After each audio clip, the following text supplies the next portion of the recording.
नमस्कार.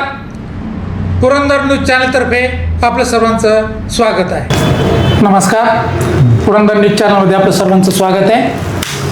आज आपण सासवड पोलीस स्टेशनला आलेलो आहोत. संतोष घोळवे म्हणून एक नवीन पोलीस अधिकारी सासवड पोलीस स्टेशनला आलेले आहे.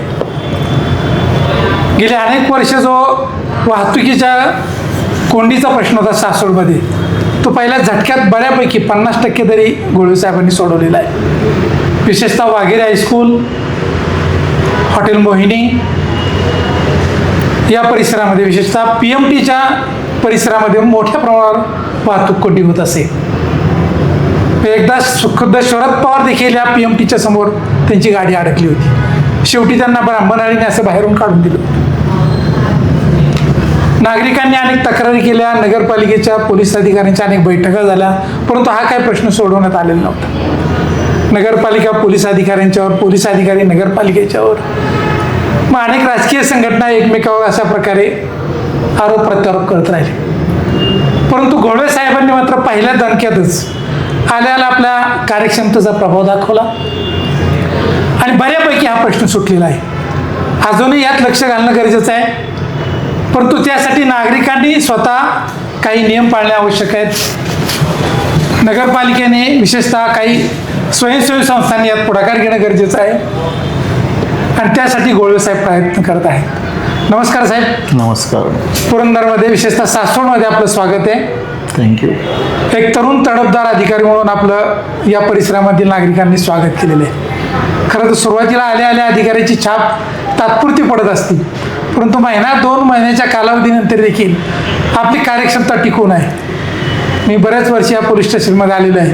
अधिकारी सुरुवातीला चुरूक दाखवतात, कडक दाखवतात, नंतर ते लिबरल पॉलिसी घेतात, पॉलिटिकल प्रेशर होतं किंवा सर्व प्रकारचे ॲडजस्टमेंट होतात, परंतु आपण मात्र काही गोष्टीवर मात्र ठाम राहिलेला. आपलं स्वागत आणि अभिनंदन. धन्यवाद. परंतु आता पावसाळा सुरू झालेला आहे. सासवड परिसरामध्ये काही घरफोडीचे प्रकार नुकतेच उघडकीस आलेले आहेत. आपण नेमकं काय, कशा प्रकारे खबरदारी घेणार आहात?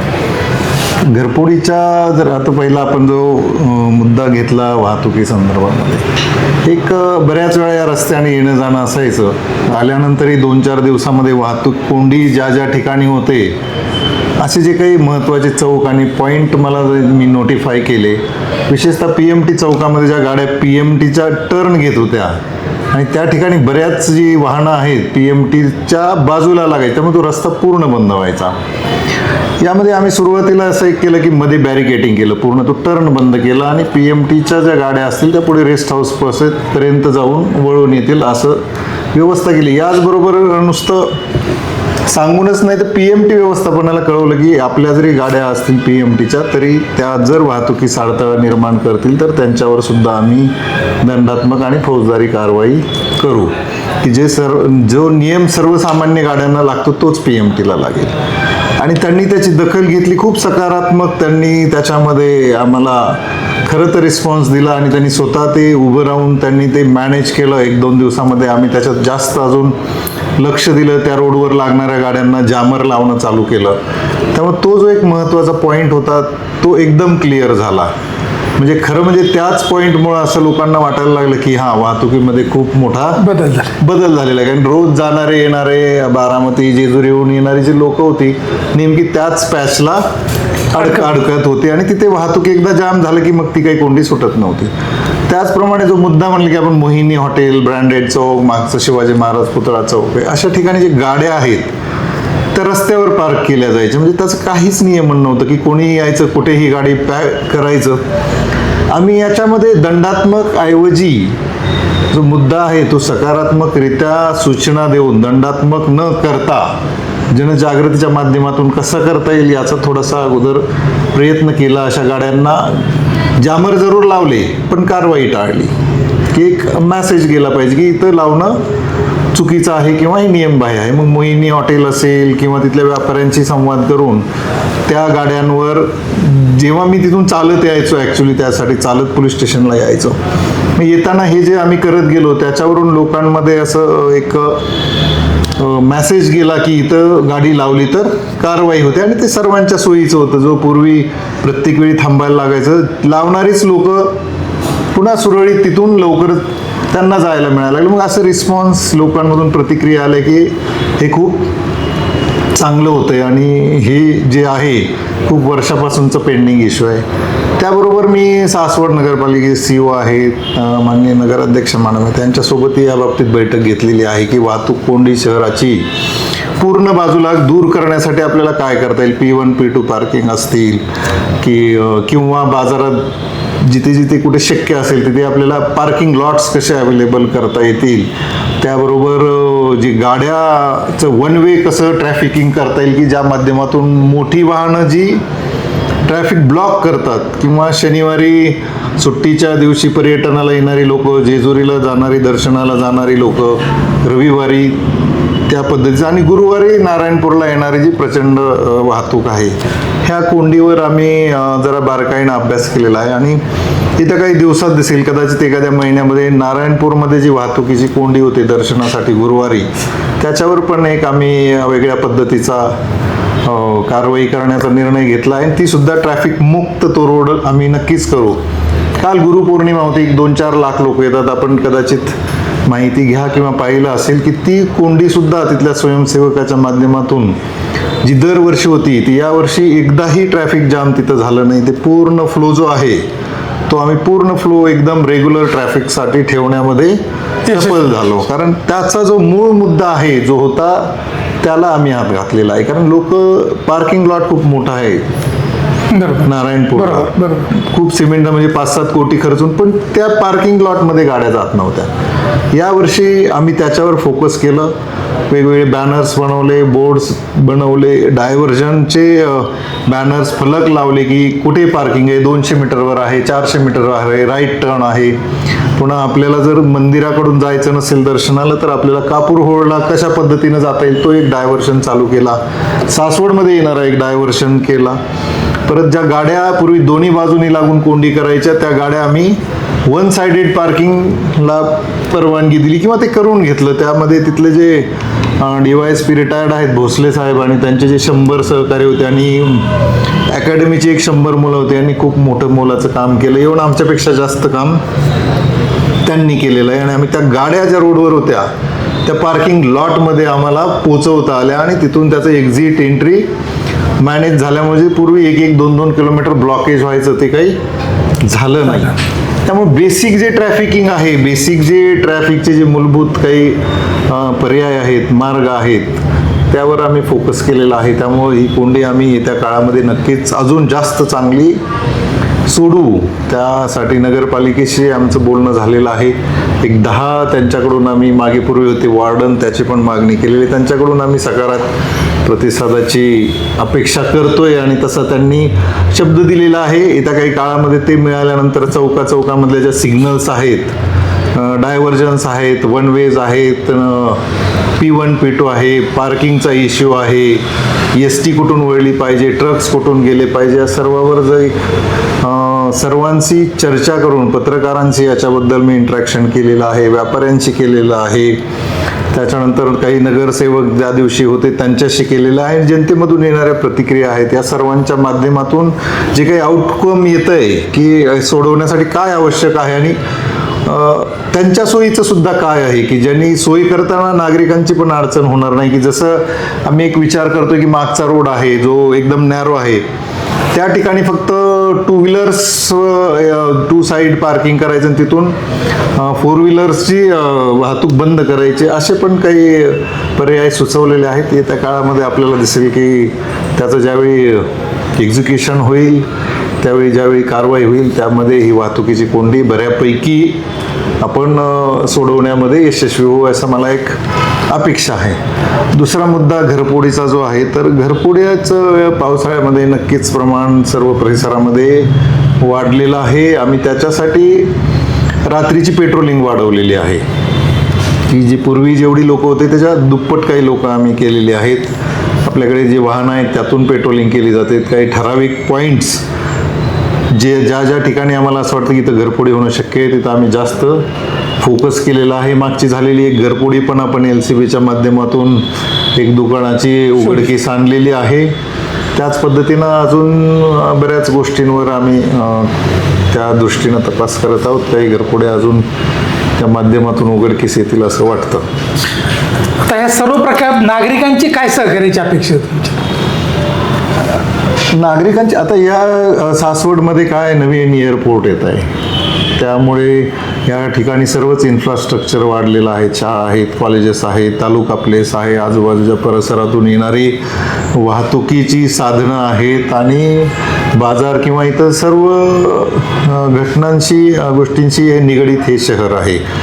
एका बाजूला एअरपोर्ट होतं आहे, दुसऱ्या बाजूला आपण सर्व तिन्ही बाजूने आपल्याला पुणे शहरासारखं मोठं शहर आहे, ज्याच्यातून जी म्हणजे रोज ये जा करणारी लोक आणि पर्यटनासाठी देवदर्शनासाठी येणाऱ्या लोकांचा ओढा पण खूप मोठा आहे.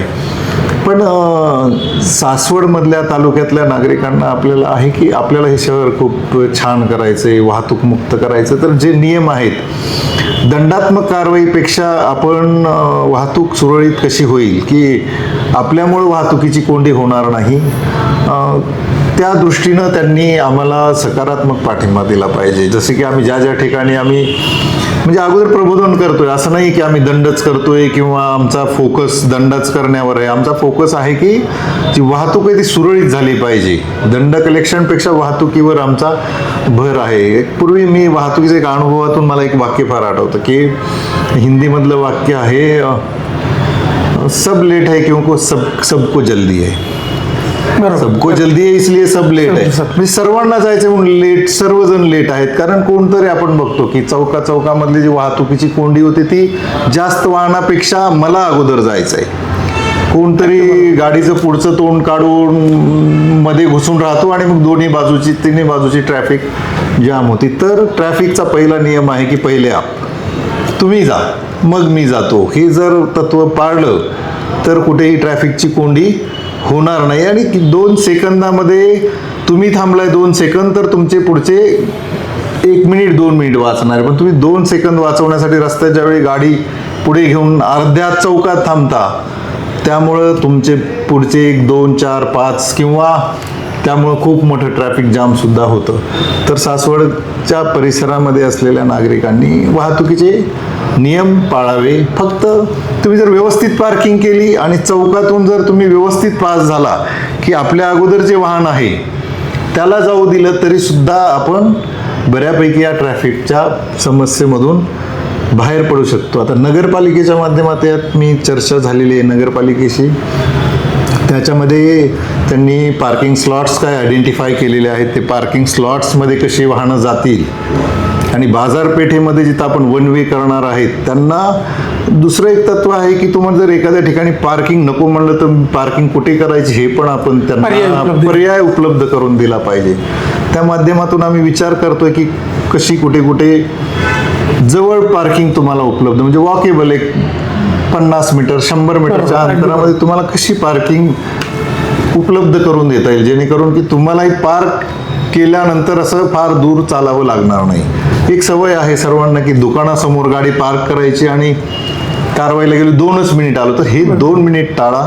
ह्या 2 मिनिटामुळेच ट्रॅफिक जाम होते. तुम्ही जर व्यवस्थित पार्किंग स्लॉटमध्ये पार्किंग केली कुठेही जाम होणार नाही.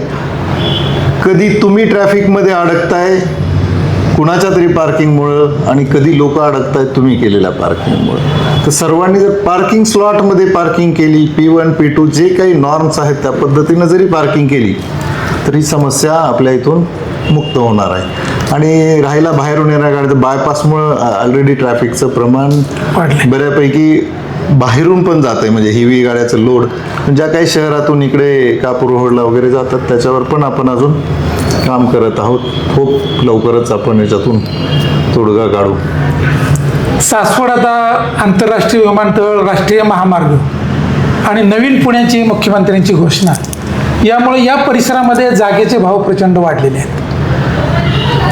विमानतळामुळं या परिसरामध्ये जागेच्या किमती वाढल्यात आणि लोकांच्याकडे फार मोठ्या प्रमाणात पैसा या उपलब्ध झालेला आहे. जागेच्या खरेदी विक्रीच्या व्यवहारात अनेक फसवणुकीचे प्रकार वाढलेले आहेत. शेतकऱ्यांची फसवणूक होते, काही प्रामाणिक खरेदीदारांची फसवणूक होते आणि काही लोक याचा गैरफायदा घेत आहेत.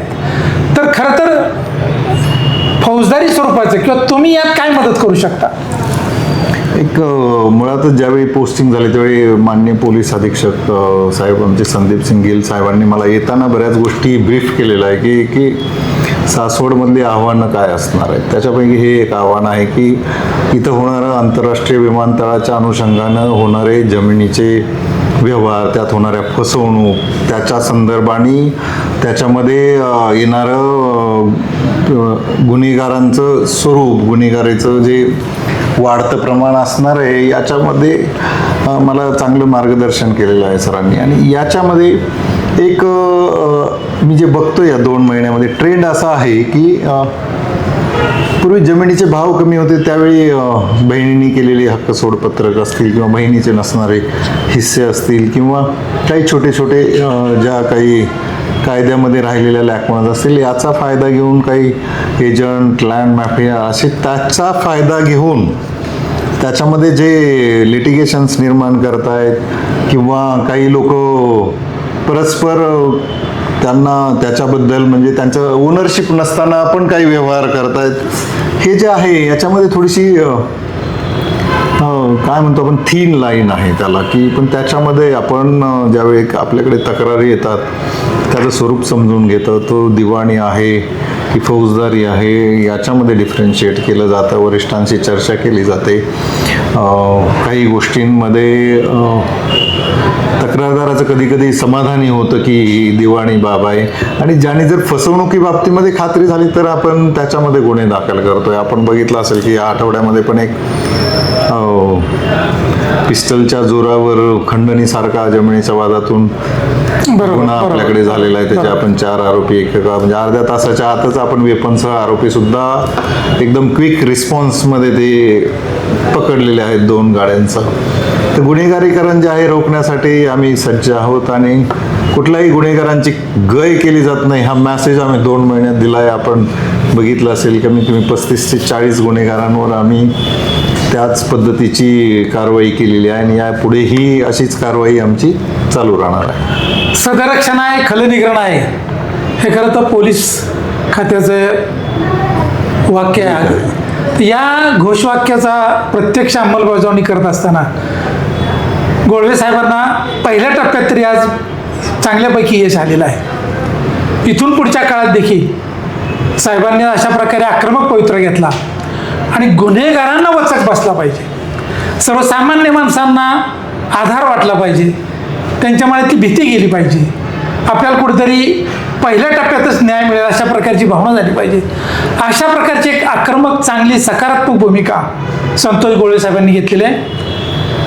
सासवड परिसरामध्ये सासवडच्या नागरिकांनी निश्चितच त्यांचं स्वागत केलेलं आहे. इथून पुढच्या काळामध्ये देखील आपण गोळवे साहेबांशी सतत संवाद करणार. मला अजून याच्यामध्ये एक ॲड करायचं की आपण आल्यानंतर पहिल्या मला वाटतं 8-15 दिवसामध्ये सावकारांविरुद्ध सुद्धा मोहीम चालू केली. बरोबर बरोबर. एक सावकारी विरुद्ध आपण एक गुन्हा दाखल केलेला आहे. सावकारीचं प्रमाण सासवड परिसरामध्ये प्रचंड असल्याची माहिती आहे किंवा ती चर्चा आहे. तर त्याला रोखण्यासाठी आपण आपल्याकडे जे सावकारीबद्दल जे काही तक्रारी येत आहेत त्याच्यावर खूप स्ट्रिक्ट ॲक्शन घेणार आहेत. एक गुन्हा आपण दाखल केला तर आपण बघितलं असेल की त्याचा परिसरामध्ये बऱ्यापैकी चांगला इफेक्ट झालेला आहे की सावकारांवर आळा कसा बसवता येईल त्या माध्यमातून सुद्धा आम्ही काम करत आहोत. आणि असं जर कोण आपल्याला जर सावकारीच्या माध्यमातून जर अव्वाच्या सव्वा दराने बेकायदेशीर जर पैसे दिले असतील आणि ते व्याज वसूल करत असेल त्यांनी सुद्धा पोलिसांशी संपर्क करावा. आपण नक्कीच अशा बेकायदेशीर सावकारांवर सुद्धा